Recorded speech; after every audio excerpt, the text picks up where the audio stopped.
And personal taxes might not be due until April, but with only 4 days until 2024, there's still time to take advantage of 2023 savings and reduce your tax liability. Let's bring in licensed CPA Dan Geltrude, who is also an accounting and finance professor at Montclair State University. He joins us to discuss some quick year-end tips. Dan, good morning. Good morning. You know, now in the 11th hour, people are like, what can I do in this last week to make some savings? But what are some helpful tax saving strategies that every American could adopt between now and in the next, 5-6 days? Yes. So listen, it's late in the game, but it's not too late. So the first thing that I think that you should look at is funding your retirement account because you still have time, specifically your IRA. If you're under 50 years old, you can contribute $6,500. If you're 50 and above, $7,500. Why is this a great thing? Hey, listen, you get a tax break for it, plus you're saving for retirement.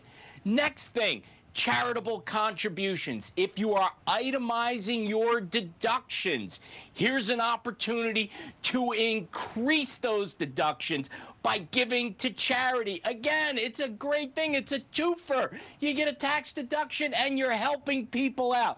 And then the last thing is, a lot of people did well in the stock market this year, so they had gains. Tax is going to be due. But listen, if you have some stocks or other investments out there that didn't do so well, sell them now and offset those losses against the gains. Bring down your taxable income. Dan, does that move in the area of, say, lowering those taxes with tax loss harvesting? Explain how that works. Sure. So harvesting losses means that you have gains through the year, right? And those are already completed transactions, so taxes are going to be due.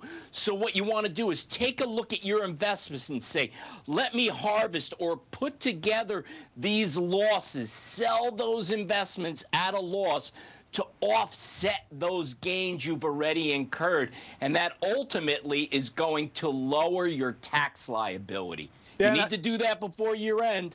Oh, so you do have to do that before your year end, and that's something you can adopt going into next year, being prepared for as well. Yes. Dan, let me ask you this. I have a number of friends who are small business owners. What can they do before they close out their books in 2023? Well, the one thing that small business owners have to be aware of is that they pay quarterly estimated taxes. Now, as the year is closing out, you want to take a look at how your performance has been, because you have to make sure that you've paid in enough estimated taxes. If you're going to fall short, you want to get that payment in. Actually, you have a little bit of time to January 15th, but you want to get that payment in because you don't want to put yourself in a penalty situation for underpaying your taxes. Because they will come after you, for sure. Listen, Dan, one last question for you before I let you go. I know that parents are often trying to find ways to help their children, particularly those who may be new parents. Hint, hint. What are some unique advantages for parents to lower their taxes, and what can they gift their children? Sure. So the gift tax rules, you are allowed to gift $17,000 per person per year, tax-free. So here's an opportunity to help out your kids to be able to do it tax-free and to lower your taxable estate.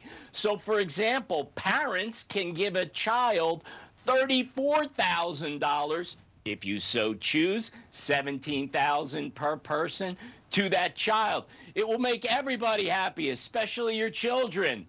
Hey, Dan, and I do have to let you go, but does that said child have to report that as taxable income?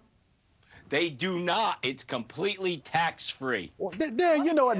There you go. I love that, Dan. That was fantastic. Thank you so much. Dan Geltrude, we really appreciate you checking in with us this morning. Thank you for watching. Go to newsnationnow.com to find NewsNation on your television provider. And don't forget to click the red subscribe button below to get more of NewsNation's fact-driven, unbiased coverage.